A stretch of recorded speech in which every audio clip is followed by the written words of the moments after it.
I grew up with my identical twin, who was an incredibly loving brother. Now, one thing about being a twin is it makes you an expert at spotting favoritism. If his cookie was even slightly bigger than my cookie, I had questions. And clearly, I wasn't starving. When I became a psychologist, I began to notice favoritism of a different kind. And that is how much more we value the body than we do the mind. I spent 9 years at university earning my doctorate in psychology, and I can't tell you how many people look at my business card and say, "Oh, a psychologist, so not a real doctor." As if it should say that on my card.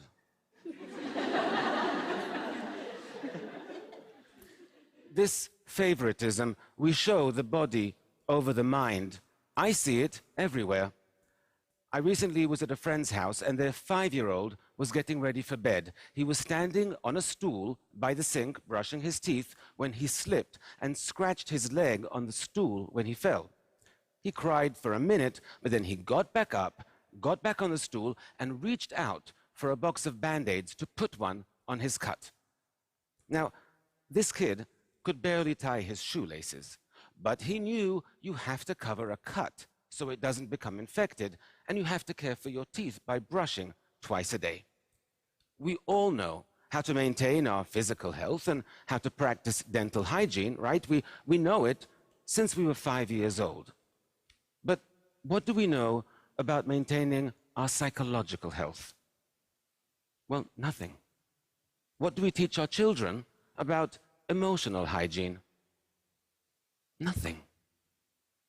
How is it we spend more time taking care of our teeth than we do our minds?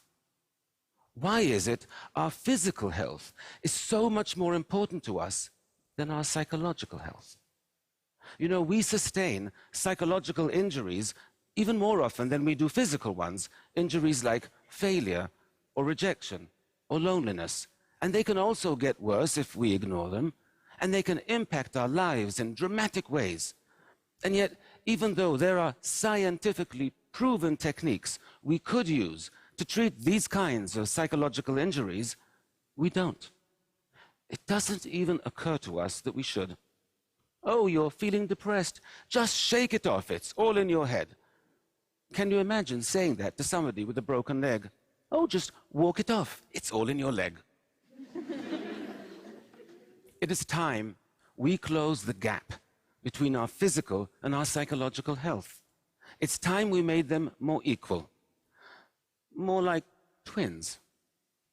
Speaking of which, my brother is also a psychologist, so he's not a real doctor either. We didn't study together, though. In fact, the hardest thing I've ever done in my life is move across the Atlantic to New York City to get my doctorate in psychology. We were apart then for the first time in our lives, and the separation was brutal for both of us. But while he remained among family and friends, I was alone in a new country. We missed each other terribly, but international phone calls were really expensive then, and we could only afford to speak for 5 minutes a week. When our birthday rolled around, it was the first we wouldn't be spending together. We decided to splurge, and that week we would talk for 10 minutes. I spent the morning pacing around my room, waiting for him to call, and waiting, and waiting. But the phone didn't ring. Given the time difference, I assumed, okay, he's out with friends, he'll call later. There were no cell phones then. But he didn't. And I began to realize that after being away for over 10 months, he no longer missed me the way I missed him. Now, I knew he would call in the morning, but that night was one of the saddest and longest nights of my life. I woke up the next morning. I glanced down at the phone, and I realized I had kicked it off the hook when pacing the day before. I stumbled out of bed, I put the phone back on the receiver, and it rang a second later. And it was my brother. And boy, was he pissed. it was the saddest and longest night of his life as well. Now, I tried to explain what happened, but he said, I don't understand. If you saw I wasn't calling you, why didn't you just pick up the phone and call me? He was right. Why didn't I call him? I didn't have an answer then, but I do today, and it's a simple one. Loneliness. Loneliness creates a deep psychological wound, one that distorts our perceptions and scrambles our thinking. It makes us believe that those around us care much less than they actually do. It makes us really afraid to reach out, because why set yourself up for rejection and heartache when your heart is already aching more than you can stand? I was in the grips of real loneliness back then, but I was surrounded by people all day, so it never occurred to me. But loneliness is defined purely subjectively. It depends solely on whether you feel emotionally or socially disconnected from those around you, and I did. There is a lot of research on loneliness, and all of it is horrifying. Loneliness won't just make you miserable, it will kill you. I'm not kidding. Chronic loneliness increases your likelihood of an early death by 14%. 14%. Loneliness causes high blood pressure, high cholesterol. It even suppresses the functioning of your immune system, making you vulnerable to all kinds of illnesses and diseases. In fact, scientists have concluded that taken together, chronic loneliness poses as significant a risk for your long-term health and longevity as cigarette smoking. Now, cigarette packs come with warnings saying this could kill you, but loneliness doesn't.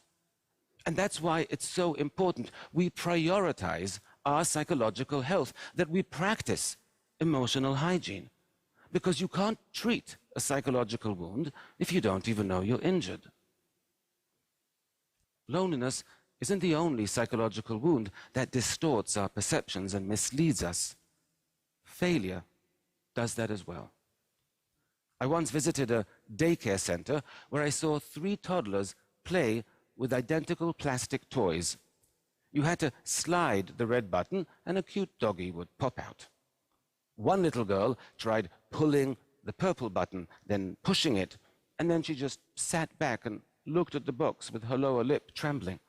The little boy next to her watched this happen, then turned to his box and burst into tears without even touching it. Meanwhile, another little girl tried everything she could think of until she slid the red button, the cute doggy popped out, and she squealed with delight. So, 3 toddlers with identical plastic toys, but with very different reactions to failure. The first 2 toddlers were perfectly capable of sliding a red button. The only thing that prevented them from succeeding was their mind, tricked them into believing they could not. Now, adults get tricked this way as well all the time.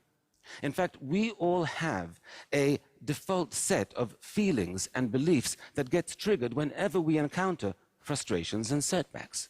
Are you aware of how your mind reacts to failure? You need to be.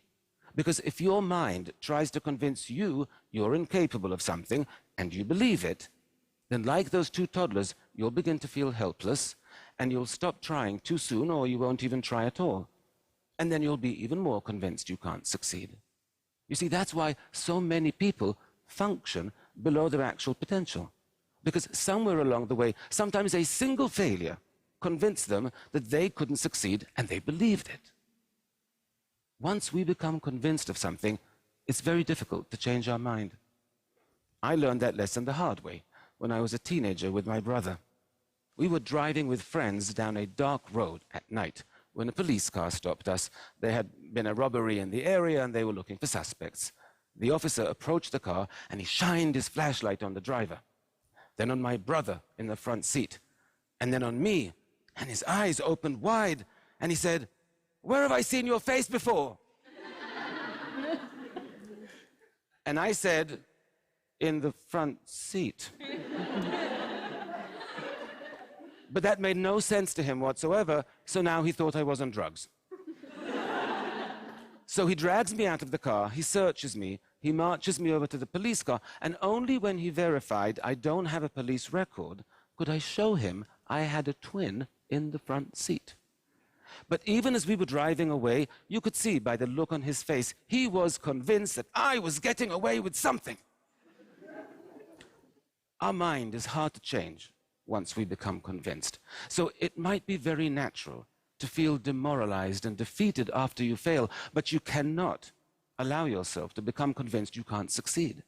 You have to fight feelings of helplessness. You have to gain control over the situation. And you have to break this kind of negative cycle before it begins. Our minds and our feelings, they're not the trustworthy friends we thought they were.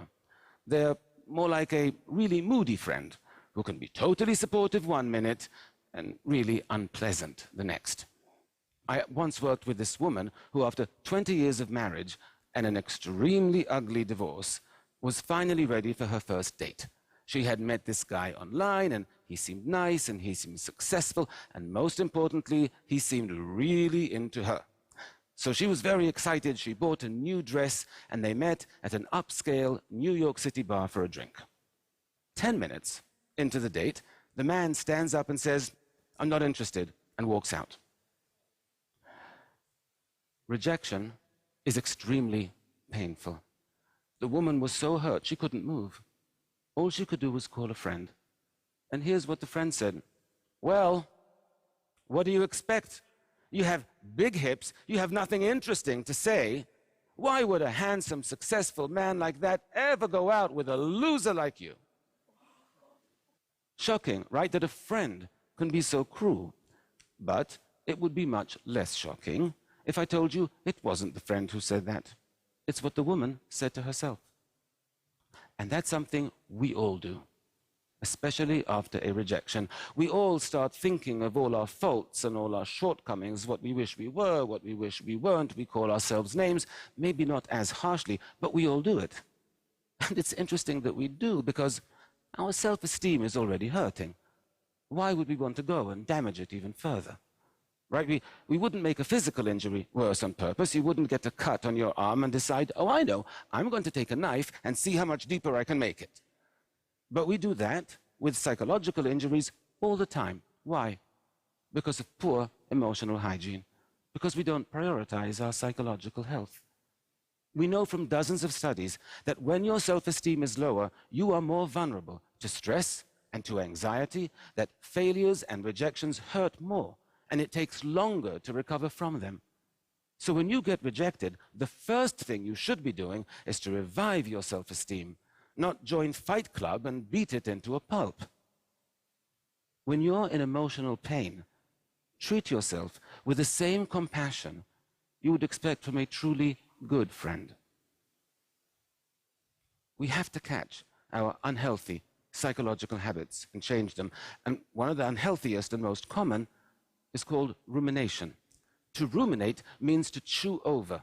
It's when your boss yells at you, or your professor makes you feel stupid in class, or you have a big fight with a friend, and you just can't stop replaying the scene in your head for days, sometimes for weeks on end. Now, ruminating about upsetting events in this way can easily become a habit, and it's a very costly one. Because by spending so much time focused on upsetting and negative thoughts, you are actually putting yourself at significant risk for developing clinical depression, alcoholism, eating disorders, and even cardiovascular disease. The problem is, the urge to ruminate can feel really strong and really important, so it's a difficult habit to stop. I know this for a fact, because a little over a year ago, I developed the habit myself. You see, my twin brother was diagnosed with stage 3 non-Hodgkin's lymphoma. His cancer was extremely aggressive. He had visible tumors all over his body. And he had to start a harsh course of chemotherapy. And I couldn't stop thinking about what he was going through. I couldn't stop thinking about how much he was suffering. Even though he never complained, not once. He had this incredibly positive attitude. His psychological health was amazing. I was physically healthy. But psychologically, I was a mess. But I knew what to do. Studies tell us that even a 2-minute distraction is sufficient to break the urge to ruminate in that moment. And so each time I had a worrying, upsetting, negative thought, I forced myself to concentrate on something else until the urge passed. And within 1 week, my whole outlook changed and became more positive and more hopeful. 9 weeks after he started chemotherapy, my brother had a CAT scan, and I was by his side when he got the results. All the tumors were gone. He still had 3 more rounds of chemotherapy to go, but we knew he would recover. This picture was taken 2 weeks ago. By taking action when you're lonely, by changing your responses to failure, by protecting your self-esteem, by battling negative thinking, you won't just heal your psychological wounds. You will build emotional resilience. You will thrive. You know, 100 years ago, people began practicing personal hygiene, and life expectancy rates rose by over 50% in just a matter of decades. I believe our quality of life could rise just as dramatically if we all began practicing emotional hygiene. Can you imagine what the world would be like if everyone were psychologically healthier? If there were less loneliness and less depression? If people knew how to overcome failure? If they felt better about themselves and more empowered? If they were happier and more fulfilled? I can, because that's the world I want to live in. And that's the world my brother wants to live in as well. And if you just become informed and change a few simple habits, well, that's the world we can all live in. Thank you very much.